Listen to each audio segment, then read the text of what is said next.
Les matins de France Culture, Guillaume Erner. Et je vous l'ai dit, c'est une émission spéciale en partenariat avec Sciences Po Paris. Je vous présente immédiatement nos invités. Tout d'abord, deux étudiants de Sciences Po Paris. Emma Holschacker, bonjour. Vous êtes coprésidente de l'association de l'école d'affaires publiques de Sciences Po Paris. Vous êtes dans le master politique publique, je crois. Antoine Vendon, bonjour. Vous êtes coprésident de l'association de l'école d'affaires publiques de Sciences Po. Vous aussi du master politique publique. On m'a donné vos âges aussi, mais je ne vais pas vous les donner parce que c'est indiscret, sinon il va falloir que je donne mon âge aussi. Le mien. Voilà, donc finalement, on va faire en sorte de laisser les âges de côté. Nicolas Rousselier, bonjour. Vous êtes historien, maître de conférence à Sciences Po. Et Nona Meyer, vous êtes politologue, directrice de recherche émérite au CNRS et rattachée au Centre d'études européennes de Sciences Po. Nona Meyer, un premier commentaire. Vous êtes une spécialiste de l'extrême droite. Le score à la fois de Marine Le Pen, d'Éric Zemmour et puis peut-être aussi de Nicolas Dupont-Aignan, que vous inspire-t-il ? Je pense que pour l'extrême droite, c'est un record historique. Marine Le Pen progresse par rapport à la dernière présidentielle, fait 23, et surtout elle a apparemment des réserves de voix, parce que si on fait la somme arithmétique d'elle, Zemmour et Dupont-Aignan, on arrive à un tiers des suffrages. Donc c'est un record, mais ce n'est pas encore gagné. N'oublions pas qu'on a 15 jours, on a une campagne, on va voir qu'est-ce qui va se passer. Et puis, n'oublions pas qu'elle n'a pas fondamentalement changé. Elle a fait une excellente campagne. Elle a su mettre le pouvoir d'achat en avant, la priorité numéro 1 des Français. Mais si vous regardez son programme, c'est un programme d'extrême droite qui mettrait la France au banc de l'Europe, qui remet en cause les droits et les libertés fondamentales, qui instaure la préférence nationale, qui remet en cause le droit du sol, le droit d'asile. Donc, je pense que pour la première fois, il y a une possibilité qu'elle l'emporte au deuxième tour, et tout va dépendre du taux de mobilisation respectif des électorats. Tout va dépendre très largement de la gauche, qui, elle, n'est pas morte. Sur le papier, elle fait 32%. Mais tout dépend de sa capacité à s'unir face au danger Marine Le Pen. Ce qui veut dire qu'aujourd'hui, Nicolas Rousselier, la scène politique peut être transcrite sous forme de 3 blocs. S'agit-il d'une page supplémentaire dans l'histoire de la Ve République, d'une page qui se tourne, d'une décomposition qui n'est pas encore achevée? Votre regard? Pour moi, c'est vraiment l'achèvement d'un mouvement qui a commencé en 2017, même un peu avant, et qui prend une allure, si vous voulez, extrêmement spectaculaire. C'est-à-dire qu'on avait la fin d'un parti politique qui était déjà en 2017 avec 6% pour Benoît Hamon. C'était un peu la fin du parti de masse. En tout cas, un parti qui, par ses origines dans le mouvement ouvrier, socialiste, avait comme modèle ce qu'on appelle le parti de masse. Là, cette fois-ci, on a la fin du parti de notables avec les Républicains. Donc, depuis 2017, il y avait un peu l'idée qu'on aurait pu avoir, par exemple, un rebond des partis traditionnels. Ils se restructurent, ils se renouvellent. Ou on aurait eu une deuxième option, qui était les anciens partis sont remplacés par des nouveaux partis. Eh bien, à mon avis, c'est ni l'une ni l'autre. C'est-à-dire que ce ne sont pas des partis qui remplacent des anciens partis, c'est autre chose, c'est complètement autre chose. C'est ce qu'on appelle parfois des mouvements personnels, avec justement... Quel distinguo? C'est le fait qu'il soit construit autour d'une personne? C'est ça, le leader fait le mouvement, plutôt que le parti sécrète, si vous voulez, un leader qui a une force.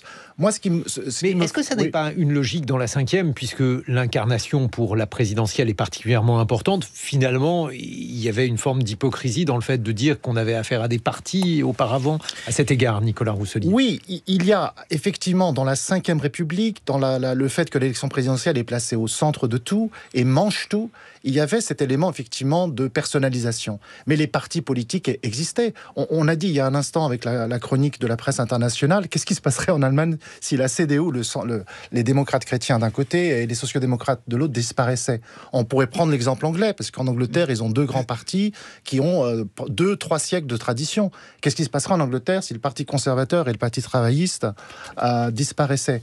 On a affaire à une exception française de première force, qui laisse les politologues, les historiens, en quelque sorte orphelins de leurs anciens concepts. Il faut absolument tout renouveler. Donc il y a une exception française, et moi ce qui me frappe le plus avec ce qui s'est passé hier, c'est que quand on prend les chiffres, par exemple, de Jean-Luc Mélenchon, même aussi de Macron ou de Marine Le Pen, on a une force électorale. à l'évidence. Si Jean-Luc Mélenchon fait 22%, c'est évidemment une force électorale. Est-ce que c'est une force politique ? C'est pas la même chose. Une force électorale, ça doit embrayer sur une force politique, c'est-à-dire un parti, gagner les législatives derrière, ou en tout cas faire un bon score aux législatives, avoir une force lors des municipales, des régionales. Or maintenant, tout est façon puzzle. Vous avez une division des étages de la vie politique qui atteint un sommet incroyable. Aussi bien pour la participation, parce que finalement la participation hier, elle n'est pas mauvaise. Et donc on se retrouve... Ah oui, 75%, vous comparez à l'Angleterre, ils sont 10 points derrière en Angleterre. Vous comparez à la réélection... fait un peu la grimace. Enfin, on oui. reviendra là-dessus. Non, mais Orban, qui a été réélu en Hongrie, c'est 15 points derrière notre participation à la française. Je ne parle pas de la comparaison avec les États-Unis. Donc, c'est pas si mauvais, mais le plus grave, c'est le gouffre qu'il y a entre la participation à la présidentielle et les très faibles participations régionales européennes. C'est ça qui, si vous voulez, c'est pas seulement inquiété, mais qui est sidérant. C'est-à-dire comment maintenant on peut analyser une vie politique divisée.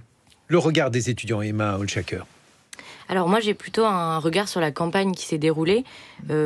Pour ma part j'ai trouvé qu'on était vraiment face à une non-campagne qui nous a pas vraiment concernés, nous les jeunes. J'ai un professeur à Sciences Po qui s'appelle Gaspard Ganzer qui nous a expliqué qu'on vote pour 2 raisons, soit par envie, soit par peur.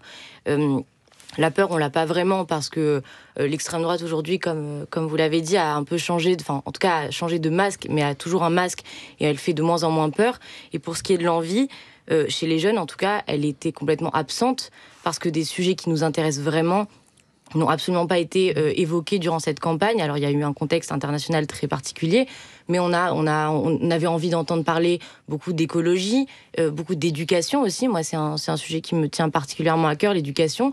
J'ai entendu aucun débat vraiment intéressant là-dessus, si ce n'est sur Combini, donc ce qui est quand même un média pas traditionnel, mais on a un débat qui a vraiment été cannibalisé par des sujets qui, moi, m'intéressent pas, qui sont pas prioritaires pour moi. Pourtant, il y avait des propositions, il y avait une proposition d'Anne Hidalgo sur l'éducation, d'autres choses chez Jean-Luc Mélenchon, chez Emmanuel Macron. Donc... Oui. Il y a eu des propositions sur l'éducation qui sortent pas vraiment de l'ordinaire. Moi, j'attendais quand même beaucoup de nouveautés et surtout un vrai débat, en fait, une vraie réflexion autour de ces sujets-là. Et quand ces sujets sont pas évoqués dans des émissions de grande écoute, des émissions de débat, ensuite, le débat, la réflexion qui en découle, elle manque de richesse et voilà, et c'est des sujets que j'aurais aimé entendre et en tout cas être débattus pour qu'en sortent d'autres propositions, des propositions plus novatrices. Et aussi, on a aussi besoin d'une campagne plus positive, avec des sujets beaucoup plus porteurs d'espoir. En 2017, par exemple, Macron avait amené des sujets comme l'entrepreneuriat, la jeunesse, donc qui sortaient de l'ordinaire. Aujourd'hui, on n'a pas retrouvé cet espoir qu'on attend chez un candidat. Moi, j'ai envie de rêver, j'ai envie d'être portée par un projet. Je l'ai absolument pas été, donc j'ai été votée, mais un peu la mort dans l'âme. Voilà. Et vous, Antoine Vendon, vous êtes l'autre étudiant présent dans ce studio. Oui, je suis d'accord avec ce que vient de dire Emma. Je trouve aussi qu'il y a eu une campagne assez discrète, c'est qu'il n'y a eu pas de débat. Je rappelle que l'abstention chez les jeunes, chez les moins de 24 ans, était supérieure à 40%, et je trouve ça un peu compliqué de se plaindre de l'abstention des jeunes et de ne pas organiser de débat et pas de campagne électorale. Et ensuite, moi, ce qui m'a marqué dans les résultats d'hier, c'était l'influence des sondages et l'importance du vote utile, qui pour moi explique le score des 3 premiers candidats et la chute de Pécresse et des autres candidats. Mais oui, effectivement, une préoccupation majeure des jeunes, qui est le climat et la défense du climat, n'a représenté que 3% du temps d'antenne dans les médias traditionnels, alors que c'est une clé du futur de la France et du monde.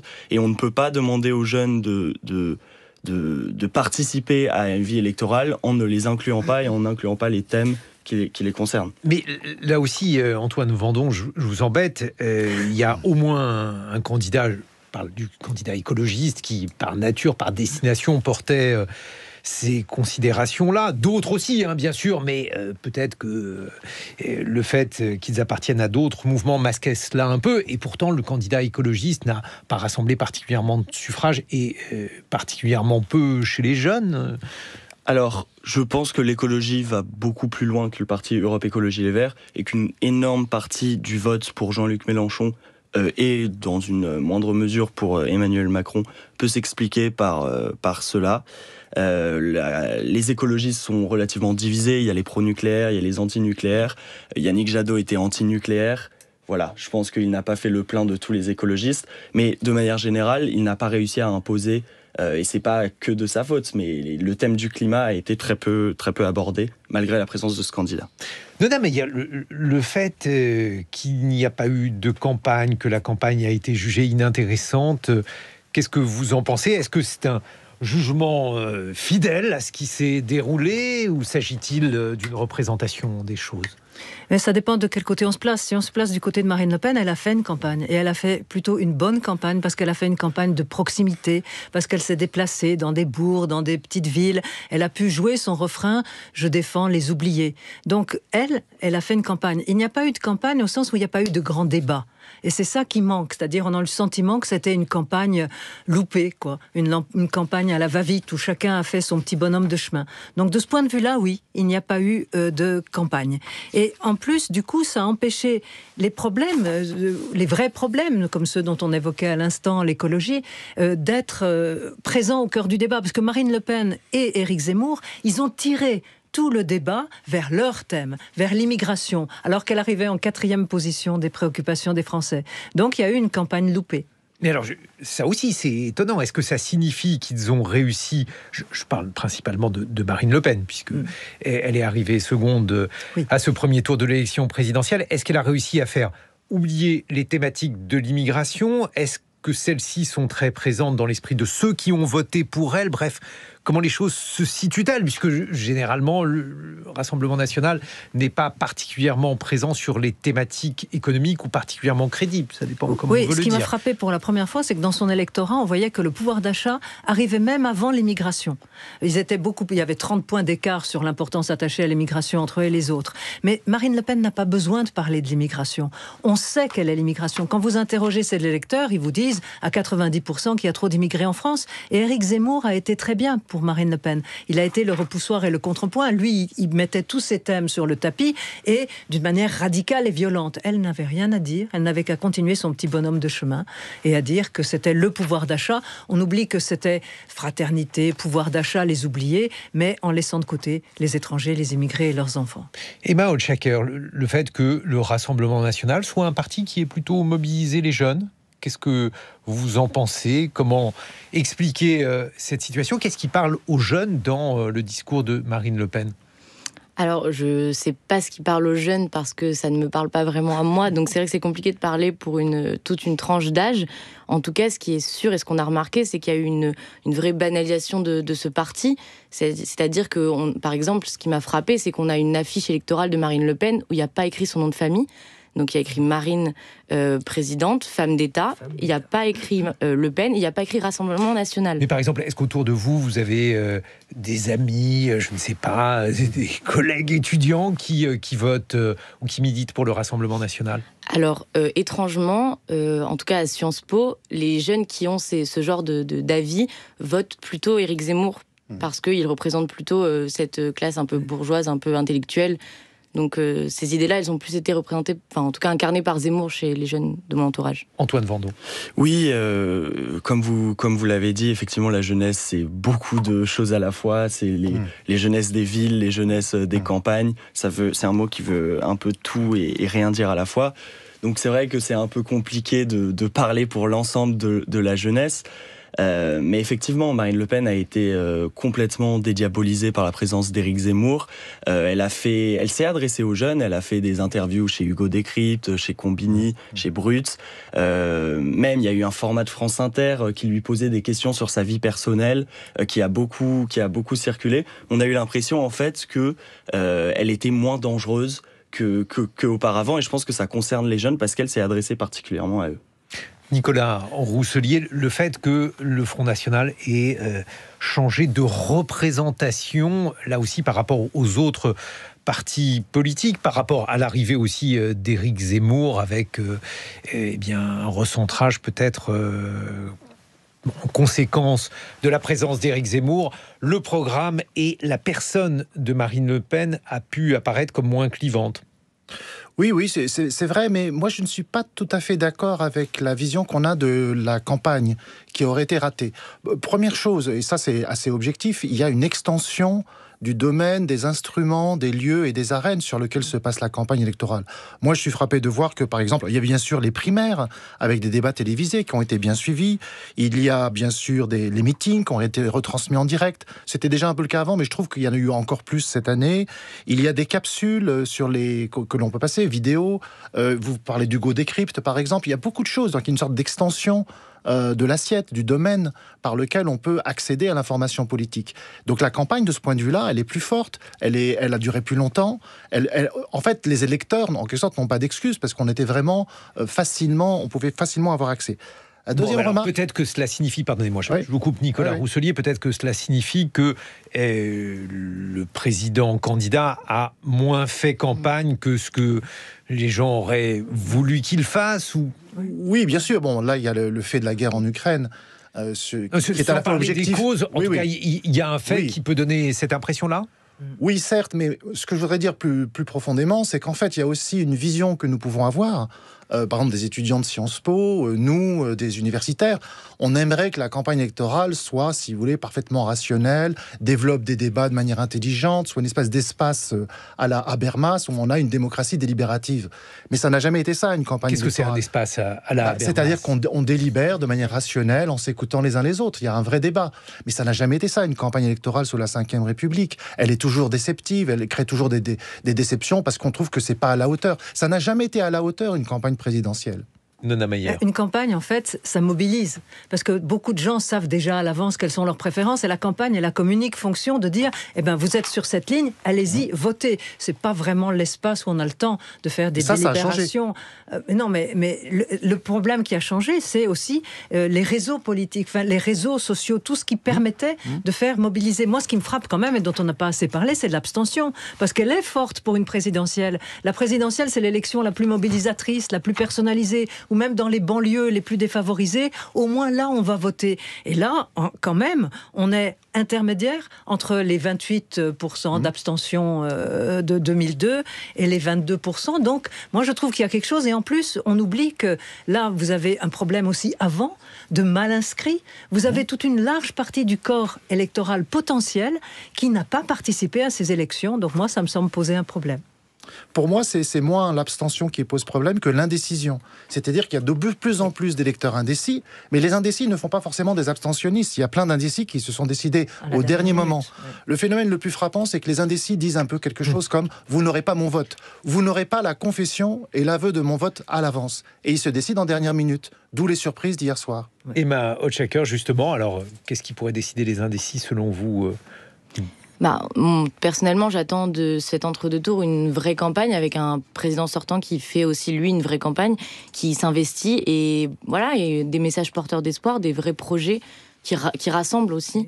Donc des projets plus unificateurs, voilà. Antoine Vendon. Oui, je pense que notamment dans l'abstention des jeunes, il y a quelque chose qui est plus lourd derrière que le simple désintérêt. Il y a aussi parfois un sentiment... Abstention des jeunes et des vieux, d'ailleurs. Oui, des jeunes et des vieux, mais ce que je vais dire, c'est particulièrement vrai pour les jeunes, je pense, qui est ce sentiment d'illégitimité à donner son avis politique parce qu'on ne s'est pas assez renseigné, parce qu'on ne suit pas de manière très assidue l'actualité politique.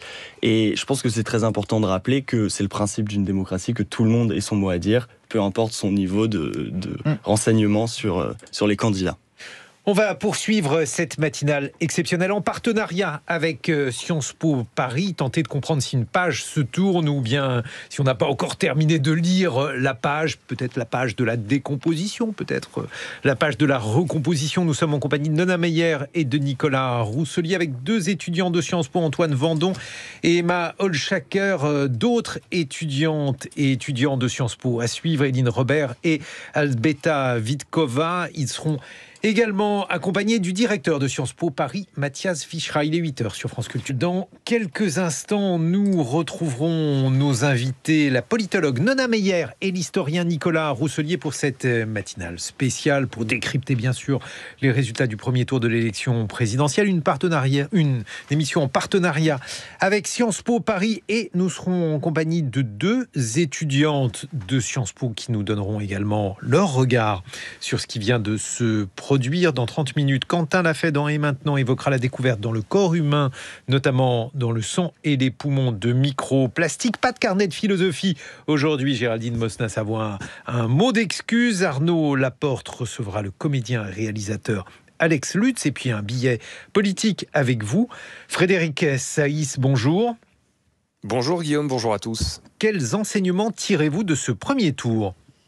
Eh bien, 3 constats qu'on va voir en 3 chiffres. Dans quelques instants. France Culture. L'esprit d'ouverture. Après s'être intéressé au chorégraphe Benjamin Millepied à l'Opéra de Paris et à la star de porno Rocco Siffredi, les réalisateurs Thierry de Mézières et Alban Turlet filment la réussite scolaire par le hip-hop dans un lycée parisien. Ils sont les invités ce lundi de la Grande Table Culture. La Grande Table, Olivia Gesbert. Puis le vote, une histoire de passion. Invité de la Grande Table des idées en ce lendemain d'élection, l'auteur de La fièvre des urnes. La Grande Table, aujourd'hui à midi sur France Culture, franceculture.fr et l'appli Radio France. Suite des matins à 8h18. Le billet politique, Frédéric Saïs, ce matin pour analyser ce premier tour de l'élection présidentielle. Un billet politique en 3 temps et en 3 chiffres. C'est pas très Sciences Po, hein, ça, Frédéric. Exactement. Mais alors, ce n'est pas partie 1, 2, 3, vous allez voir. C'est partie 3, 2, 1, 3 chiffres, 3, 2, 1. 3 comme le nombre de candidats propulsés par le vote utile. Jean-Luc Mélenchon, d'abord, qui a quasiment absorbé la gauche et ses électeurs désireux d'empêcher Marine Le Pen d'être au second tour, qui ont donc voté utile. Mais vote utile aussi pour Marine Le Pen. L'électorat Zemmour s'est dégonflé et a préféré en partie se reporter directement sur la candidate RN, électeur en alerte face à la dynamique de Jean-Luc Mélenchon qui pouvait ravir la 2e place dans les derniers jours de scrutin. Et puis, vote utile des électeurs du centre et de la droite, inquiets que les courbes se croisent au dernier moment avec un 2e tour Le Pen-Mélenchon. Les électeurs de François Fillon en 2017 se sont d'ailleurs majoritairement reportés sur Emmanuel Macron, cette fois-ci, d'où le faible score de Valérie Pécresse. Cela, c'est donc pour le chiffre 3, 3 votes utiles et une vie politique marquée par le tripartisme, un centre libéral pro-européen, une droite extrême anti-immigration et anti-Union européenne, et puis une gauche écologiste un peu plus composite. Les élections législatives du mois de juin montreront si ce triumvirat est toujours d'actualité. Le chiffre 2 à présent. 2 comme les 2 mondes politiques bien distincts qui coexistent à présent, le national et le local. Les 3 grands partis qui dominent la présidentielle, République En Marche, RN et France Insoumise, sont dans le même temps des nains au niveau local. Ces 3 mouvements dirigent très peu de villes, de départements et de régions. À l'inverse, les 2 partis historiques de gouvernement, lessivés hier soir, le PS et LR, ensemble obtiennent 7%. Pourtant, ils gèrent des collectivités locales. À 2, ils détiennent toutes les régions de France, l'essentiel des départements et une très grande majorité des villes. Voici donc à venir une vie politique à 2 vitesses entre le national et le local. 3e chiffre, 1. 1 comme l'unité prônée par Emmanuel Macron hier soir, figure classique bien sûr d'un discours d'entre-deux tours, habileté aussi de celui qui est le premier président sortant à progresser d'une élection à l'autre, et ce sans avoir vécu une cohabitation. Mais ce n'était pas uniquement l'appel classique à l'union. Il y avait aussi dans cette allocution du président candidat hier soir une volonté de rassembler la quasi-totalité de la vie politique française. Clin d'œil aux Verts et surtout aux Insoumis quand le président mentionne la planification écologique. Clin d'œil à la droite et au RN quand le président mentionne la lutte contre le séparatisme islamiste. Et cet appel à travailler tous ensemble à laisser de côté les divergences pour mieux se retrousser les manches, comme si les oppositions constituaient une sorte de frein, une anomalie, presque un boulet qui entrave la République en marche. Merci Frédéric Saïs pour ce billet politique que l'on retrouve bien sûr sur le site de France Culture et sur l'appli Radio France, 8h21. 7h-9h, les matins de France Culture, Guillaume Erner. Quelles conséquences tirer du premier tour de l'élection présidentielle ? S'agit-il d'une page de notre histoire politique qui se tourne, ou bien s'agit-il d'une accentuation de la décomposition, peut-être de la recomposition ? Qui sait ? On en parle avec la politologue Nona Meyer, l'historien Nicolas Rousselier, et puis on accueille 2 étudiantes étrangères de Sciences Po Paris. Tout d'abord, Éline Robert, bonjour. Vous venez du Pays de Galles. Et puis Alžbeta Vítkova, bonjour.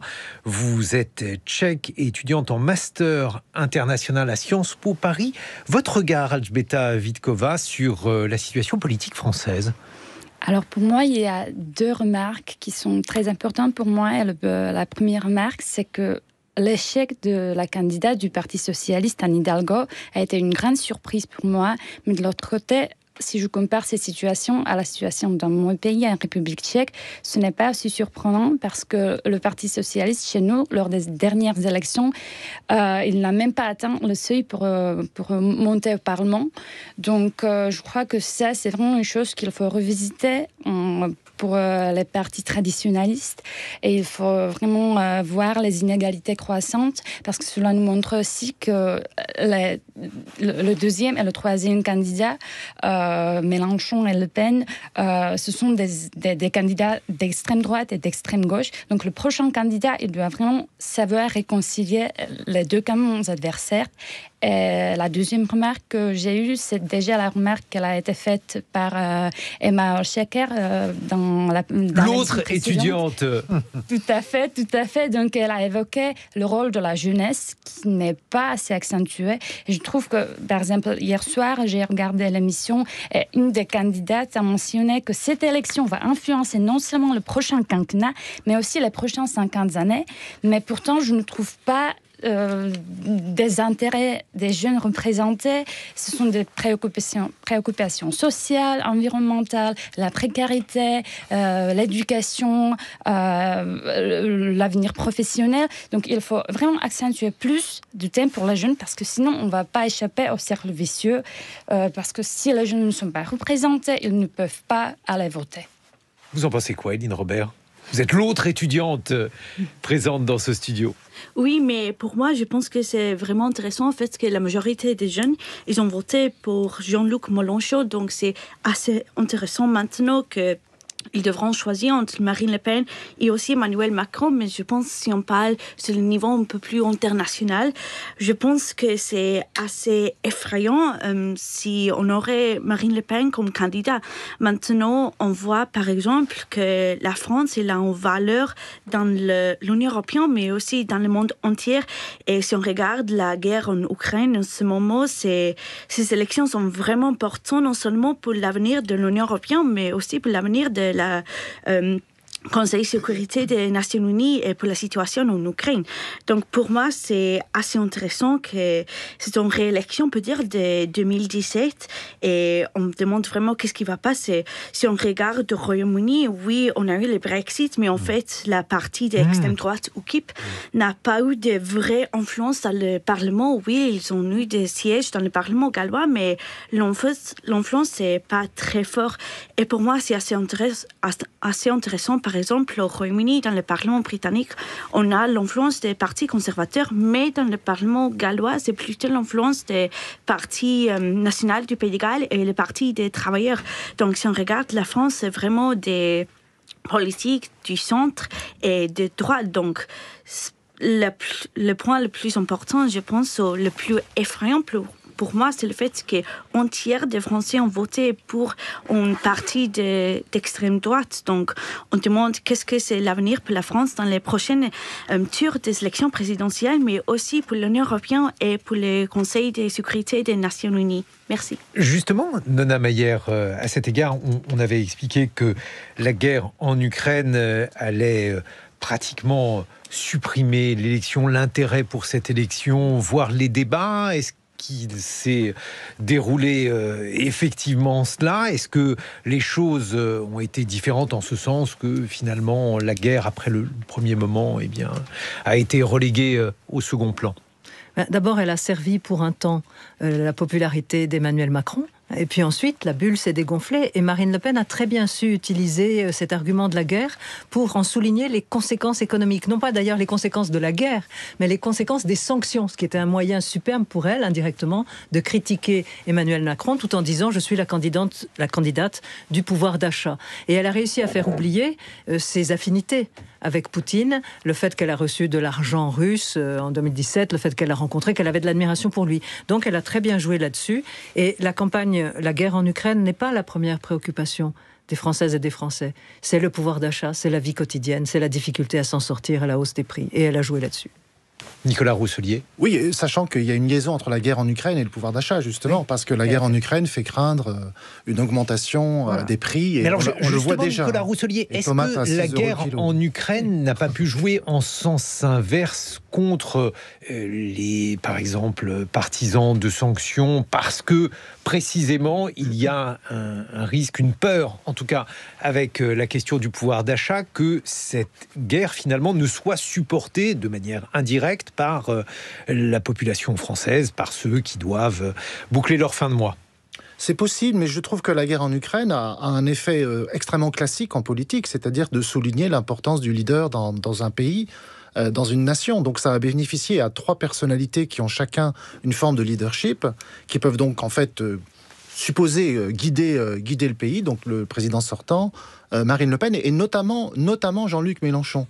Je trouve que Jean-Luc Mélenchon avait justement une capacité à analyser la situation. Ça aurait pu lui nuire parce qu'il y avait une certaine ambiguïté par rapport à la Russie, mais en fait, il a proposé une vision de géopolitique, si vous voulez. Donc en fait, c'est plutôt ceux qui avaient une vision géopolitique qui ont tiré un avantage, si on peut dire, un avantage pour une situation aussi dramatique. Et ce lien particulier, Nona Meyer, soulevé par Éline Robert, l'une des étudiantes présentes dans ce studio, entre la France et l'extrême droite. Elle évoquait par exemple la question du Royaume-Uni, où l'extrême droite n'est pas à ce niveau. On sait qu'elle n'est pas également à ce niveau au Royaume-Uni. En Italie, les choses se sont déroulées bien autrement. Pourquoi la France ? La France, elle a une bien vieille tradition d'extrême droite. On peut la faire remonter à la Révolution française et à une partie du pays qui se dresse pour l'ultra-droite, contre la République, puis ensuite les années 30. On a toute cette vieille tradition dont un Jean-Marie Le Pen va être l'héritier. Et n'oubliez pas que Jean-Marie Le Pen a été le leader d'un des premiers partis de cette droite radicale populiste, extrême droite, qui s'est développée en Europe. Donc, on avait de l'antériorité par rapport à ça. Pour le reste, c'est les mêmes causes qui produisent les mêmes effets à travers toute l'Europe. Il y a une certaine usure de la démocratie et il y a un sentiment anti-élite que tous ces partis exploitent, à commencer par Marine Le Pen. Mais alors, justement, puisque c'est une matinale en partenariat avec Sciences Po, le directeur de Sciences Po vient d'entrer dans ce studio. Bonjour Mathias Vichra. On a Nicolas Rousselier dans les classiques, dans les cours d'Aron. Il y a cette phrase sur la démocratie comme organisation du mécontentement. Et c'est, nous dit Aron, l'une des clés de la démocratie, non pas fabriquer du consensus, mais au contraire organiser la manière dont le dissensus doit s'organiser. Alors est-ce que ce dissensus, il était dans les urnes hier, ou bien est-ce que précisément le fait qu'il a du mal à s'exprimer, qu'il va s'exprimer au travers des gilets jaunes, au travers peut-être des réseaux sociaux, est-ce que c'est le signe que cette organisation, en tout cas sous la forme de la Constitution actuelle, elle a vécu, il faudrait tourner la page? Oui, c'est une bonne expression, démocratie comme organisation du mécontentement, mais là, je dirais, mécontentement, il est toujours très présent, c'est le moins qu'on puisse dire, mais c'est plus une organisation du mécontentement, c'est une expression brute du mécontentement. C'est aussi ça que permet l'élection présidentielle française. Notre étudiante venant du Pays de Galles, du Royaume-Uni, nous parlait par exemple de UKIP, UKIP était un mouvement populiste qui est intervenu surtout dans la campagne du Brexit et du référendum. Mais ça n'a pas embrayé. Ça n'a pas embrayé sur un parti politique. Pourquoi ? Parce que justement, nos amis britanniques continuent à avoir des élections législatives pour désigner leurs gouvernants. Et là, les partis politiques restent forts.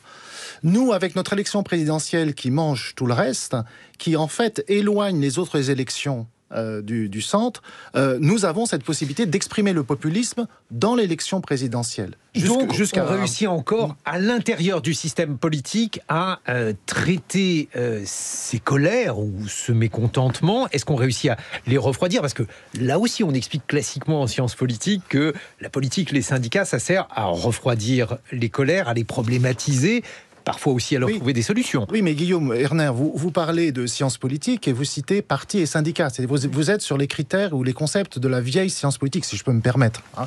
Vous savez, voilà. J'ai pas donné mon âge au début, mais voilà, j'aurais dû le faire. Mais moi, je me suis aussi gardé de donner le mien. Non, mais sérieusement... Nous avons l'âge des étudiants. Voilà, on suppose qu'il y a une capacité d'organisation dans la politique par les silos traditionnels, le parti, le syndicat, la fidélité, l'identité des électeurs à une doctrine, le fait qu'ils savent pour qui ils vont voter à l'avance. Tout ça, c'est fini.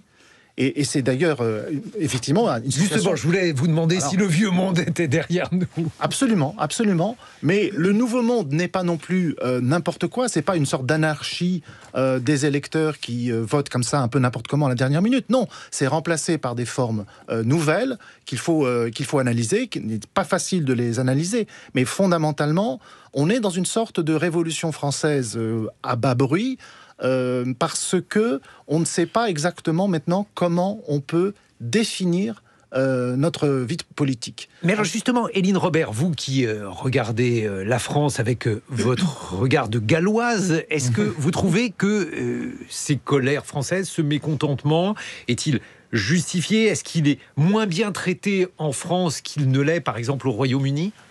Je pense que c'est assez justifié, mais en fait, d'après moi, c'est un peu intéressant en fait que le fait qu'ils utilisent leur vote pour voter pour l'extrême droite. Oui, on l'a vu au Royaume-Uni avec le Brexit, mais d'après moi, le vote de Brexit au Pays de Galles, c'était plutôt un vote contre l'établissement du Royaume-Uni, du Parlement à Westminster et contre les politiques d'austérité.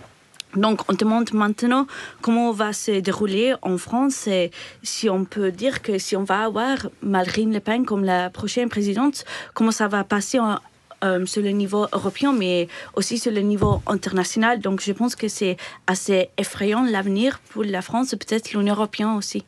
Et vous, Alžbeta Vítkova, vous qui venez de Tchéquie, est-ce que vous avez la sensation que la France est effectivement justifiée d'être en colère contre sa classe politique, contre son président, que sais-je, enfin bref. Alors, je ne suis pas en place pour dire si la France a le droit d'être en colère ou non. Je crois que la colère, elle est là, c'est un fait. Mais il n'y a pas une seule colère, il y a plusieurs colères. Il y a une grosse colère à la droite, à la gauche. Et je trouve que ça, c'est la plus grande source des problèmes. Ce sont les inégalités croissantes, les ciseaux qui s'ouvrent. Donc, je trouve que la France a des bonnes raisons pour être en colère, mais je ne trouve pas de solution pour ce moment. Et je trouve que c'est le rôle du candidat qui doit trouver ces solutions, parce qu'on ne peut pas être le président de l'extrême droite, de l'extrême gauche. Il faut vraiment trouver des réconciliations. Alors, pour le coup, c'est moi qui vais poursuivre le discours des étudiants qui disaient tout à l'heure que tel ou tel thème avait peu été dans la campagne. Et Nona Meyer, le thème des inégalités, il a été porté par certains candidats, mais pas du tout par tous. Et on peut même dire que on n'a pas véritablement entendu de proposition par la majorité des candidats d'une réforme de la fiscalité ou d'une autre répartition des richesses pendant cette campagne. C'est bien ça le problème, effectivement. Parce que derrière la notion de pouvoir d'achat, il y a ce sentiment d'injustice. Et donc, le vrai problème, c'est qu'on a un décalage entre l'ensemble du corps électoral, ceux qui vont réellement voter, parce qu'on n'en a pas assez parlé encore, mais une partie des jeunes, justement, les très en colère, ils ne vont pas voter, c'est de l'ordre de 40%, l'abstention chez certains jeunes. Donc c'est un corps électoral vieilli, plus aisé, plus instruit, plus politisé qui va voter. Ce n'est pas nécessairement, il ne reflète pas nécessairement les préoccupations du corps électoral électorale dans son entier. Et ensuite, au niveau des partis, on a le sentiment qu'il n'y a plus de partis politiques, ce que vous disiez tout à l'heure. Donc le relais traditionnel entre les aspirations de la base et puis la mise en musique d'une politique, ils ne sont plus là. Donc on est dans une situation de crise. Nicolas Rousselier, ce décalage. Moi, je pense que tous les thèmes étaient dans la campagne, en fait. Les inégalités, l'écologie, tous les thèmes étaient présents. C'était open bar, c'était une sorte d'auberge espagnole, mais qui ne se cristallise pas. La vraie différence, c'est qu'il y a de plus en plus, notamment des jeunes, qui certainement vivent la politique comme la défense d'une cause. Et la cause, ça peut être la manifestation dans la rue, ça peut être créer une association pour changer ici et maintenant de manière concrète, en proximité en quelque sorte. Donc vivre la politique comme une cause se fait maintenant, justement, peut-être en dehors de la participation électorale. Et là, cette élection, cette nouvelle vie politique qui s'esquisse, c'est une vie politique qui ne semble plus être capable de transposer des causes sociales dans l'expression claire de la vie politique.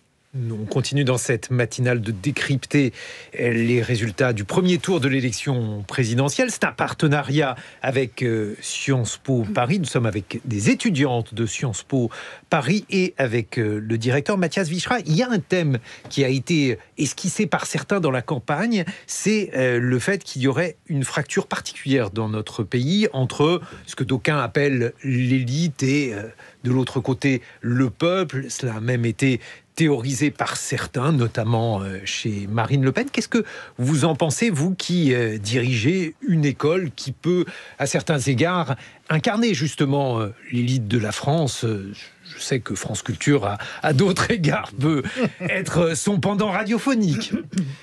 Bonjour à toutes et à tous. D'abord, je pense qu'une des ambitions de Sciences Po, c'est de réconcilier justement l'ouverture et l'élitisme. C'est créer une forme d'élite populaire.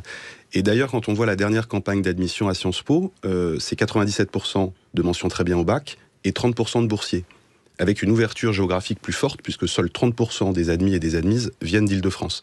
Donc ça veut dire qu'on peut expérimenter, réconcilier cette ouverture sociale et cette excellence. Et est-ce que, au niveau, par exemple, des enseignements, au niveau de l'idéologie diffuse ou pas, d'ailleurs, qui serait au cœur de Sciences Po, il y a du travail à faire? Est-ce que ce travail a été fait? Il y a toujours du travail à faire. Ce qui est sûr, c'est que nous fêtons cette année les 150 ans de Sciences Po. C'est 150 ans de pluralisme, 150 ans évidemment d'humanisme, 150 ans d'approche pluridisciplinaire, et c'est très important, notamment par les temps qui courent, d'avoir une approche pluridisciplinaire qui mêle la science politique, comme aujourd'hui l'histoire. Et donc, effectivement, il y a toujours du travail à faire, mais je pense que Sciences Po est quand même à l'avant-garde de ces besoins. Nona Meyer, quand on observe le vote du point de vue de sa sociologie électorale, il y a effectivement un bloc populaire et un bloc élitaire, en ce sens que, par exemple, Marine Le Pen est de loin la première chez les ouvriers. Les chômeurs ont beaucoup voté pour Jean-Luc Mélenchon, les cadres beaucoup pour Emmanuel Macron. Est-ce que cette stratification vous paraît habituelle ? Mais d'abord, ça fait longtemps qu'elle est là, mais en même temps, je nuancerais. Le premier parti dans les catégories populaires, c'est l'abstention. Je veux dire, plus on est précaire, plus on est pauvre, moins il y a de chances qu'on soit inscrit sur les listes électorales où on est mal inscrit parce qu'on habite à des kilomètres de là où on devrait voter, et moins on vote. Donc ce n'est pas aussi simple. Je veux dire, Marine Le Pen, elle mobilise une partie des ouvriers et des employés. Ceux qui ont un petit quelque chose et qui ont peur de le perdre. Donc il n'y a pas une coupure aussi nette. Nicolas Rousselier, sur par exemple la manière dont la gauche harmonisait ces différentes strates de la société, est-ce que quelque chose s'est cassé ? Certainement, on le voit effectivement dans la sociologie de la gauche actuellement. C'est absolument, si vous voulez, quand on prend une perspective de longue durée, historique, évidemment, il y a un contraste important. Quand on enseigne, par exemple, et qu'on fait des cours, on invoque le concept de mouvement ouvrier, on essaye de situer ce qu'est le socialisme, le communisme, qui ont eu leur importance dans l'histoire française. On avait une sorte de... Alors, d'ailleurs, avec quelques excès, mais on supposait une sorte de coïncidence entre l'aspect social, les classes sociales, et puis ces grands mouvements politiques. Or, aujourd'hui, ça n'est plus du tout le cas. C'est devenu illisible, mais ça s'est aussi largement inversé, puisqu'effectivement, on calcule qu'à peu près 2/3 des classes populaires, alors après, ça dépend ce qu'on met dedans, mais 2/3 des classes populaires vont sur des votes d'extrême droite. Ah non. Ah si. Comment vous faites le calcul ? C'est ce que j'ai entendu dans des statistiques et dans des sondages. Je n'ai jamais vu un chiffre aussi élevé. On va essayer nous d'éclaircir nos ce chiffre. voilà. En tout cas, s'il y a une chose dont nous sommes convaincus à France Culture, c'est le fait qu'il faut donner des éléments pour permettre à tous de comprendre et de décrypter l'environnement. Vous savez, il n'est pas indifférent que le peuple soit éclairé. Mathias Vichra, un partenariat avec Sciences Po Paris qui va nous permettre de diffuser des podcasts d'exception. Quels sont ces différents cours qui vont être disponibles grâce à vous ? Oui, on est très heureux effectivement de pouvoir annoncer le lancement aujourd'hui de toute une série de podcasts en partenariat entre France Culture et Sciences Po. L'idée, c'est évidemment de poursuivre les missions conjointes de France Culture et de Sciences Po, c'est-à-dire d'ouvrir la culture et d'ouvrir toute une série de conférences au plus grand nombre. Pour tout vous dire, cet hiver, j'écoutais les conférences du Collège de France en podcast et j'ai eu cette idée de ce partenariat avec France Culture. Et donc, nous lançons aujourd'hui 6 première conférence, grande conférence autour, vous vous en doutez, vu l'actualité des élections et de la démocratie, avec des grandes conférences, notamment de Václav Havel, puisque nous parlions de République tchèque, de Pascal Perrineau, de Marc Lazare, de Nona Meyer, d'Alain Badiou, pour montrer que, d'une certaine manière, tout ce fond de connaissances doit être partagé avec le plus grand nombre. Et c'est important dans la période, je pense, parce qu'il y a beaucoup d'experts de plateau qui viennent disserter sur des sujets importants. Je trouve que nous avons une grande nation universitaire, nous avons des grandes écoles comme Sciences Po, et qu'il est important d'entendre la voix des universitaires dans la période actuelle. Il faut nous dire, effectivement, puisque nous avons la chance d'avoir une étudiante tchèque, Azbeta Vitkova, Václav Havel, par exemple, c'était un moment particulièrement miraculeux dans l'histoire de la politique. Quelques mots, peut-être, sur cet homme, ce qu'il représente dans l'histoire de votre pays. Alors, je crois que ça dépend vraiment de à qui vous adressez ces questions, parce que en ce moment, je crois que la statue de Václav Havel n'est plus aussi transparente qu'elle n'était avant. Alors que dans les années 90, c'était un idole, c'était le symbole de la nouvelle République tchèque, plus la Tchécoslovaquie, mais la République tchèque. En ce moment, il y a de plus en plus de voix qui mettent en question s'il était vraiment aussi bien qu'on le pense, mais je crois que le consensus scientifique ou historique est personne n'est parfaite, mais toujours le nom résonne parce que c'est toujours notre premier président tchèque. Donc, je suis vraiment ravie d'avoir Václav Havel parmi les premiers podcasts de la part des Sciences Po. Je m'en félicite. Oui, parce qu'il y a ces écrits, ces propos, Mathias Vichra, qu'on va pouvoir retrouver avec également d'autres grandes voix, Nona Meyer, avec le nouveau désordre électoral, Alain Badiou, parce que c'est pluraliste, Mathias Vichra. Oui, et par ailleurs, nous allons avoir d'autres conférences qui vont être mises en ligne sur sciences et environnement, sur les enjeux internationaux avec des grands noms et des grands universitaires. Et ça me paraît vraiment important parce que c'est vraiment le rôle de Sciences Po. J'ajoute juste une chose dans le moment de décryptage et de compréhension de l'actualité. Le 21 avril, date anniversaire s'il en est, ou date symbolique s'il en est, nous allons avoir à Sciences Po une grande conférence sur les démocraties face à l'extrême droite, avec une approche à la fois pour la France et en Europe. Ce qui montre que Sciences Po est toujours sur une approche de comparatisme à la fois dans le temps et dans l'espace. Et c'est vraiment important d'avoir à la fois ce recul historique et aussi ces éléments de comparaison européenne. Et Nona Meyer sera aussi parmi nous le 21 avril pour avoir cette conférence à la fois pour les étudiants, les salariés, les professeurs. Et on va retrouver donc tous ces podcasts, bien sûr, sur le site de France Culture. On va avoir la possibilité de poursuivre ces leçons. Nicolas Rousselier ? Oui, non, je voulais juste revenir sur la précision. C'est quelque chose que j'ai noté hier en écoutant les médias sur des projections pour le deuxième tour. Et j'ai noté que la projection du deuxième tour donnait 1/3 de l'électorat populaire pour Macron, 2/3 pour Marine Le Pen. Alors ça dépend ce qu'on met dans l'électorat populaire. Mais c'est quelque chose que j'ai noté, c'est pas moi qui l'ai inventé. Mais j'espère. Mais est-ce que je peux juste rectifier ? Parce que du coup, si on prend comme les ouvriers comme le prototype des classes populaires, jamais Marine Le Pen n'y a dépassé les 45%. Et ceci après avoir soustrait ceux qui ne sont pas inscrits et ceux qui ne vont pas voter. Autrement dit, on est très très loin des 2/3. Non, tout à fait. Mais c'est projection deuxième tour de ceux qui vont voter. Et on parle d'électorat populaire, mais je n'ai pas la précision sur l'aspect réellement social de l'électorat populaire. Et si on élargit justement, puisque on parlait par exemple de la fracture possible entre un bloc élitaire et un bloc populaire. On parlait beaucoup de populisme il y a quelques mois encore. Aujourd'hui, le terme est moins employé. Est-ce que, par exemple, Marine Le Pen peut être considérée comme une candidate populiste, selon vous, Nona Meyer? On pourrait passer une heure à essayer de définir ce que c'est le populisme, puisque c'est un concept qui a plus d'un siècle et qui est appliqué à plein de choses.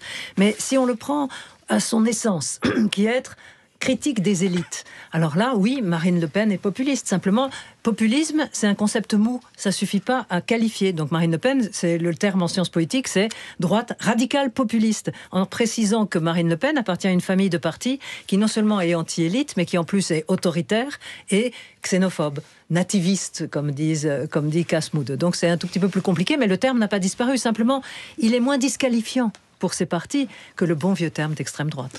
On peut retrouver d'ailleurs un podcast en partenariat avec Sciences Po, la leçon qu'a donnée Marc Lazare sur la démocratie en Europe. Marc Lazare a largement développé la notion de populisme, une notion effectivement qui peut apparaître floue, mais Lynn Robert, par exemple, Boris Johnson a été taxé de populisme, à tort, à raison, selon vous?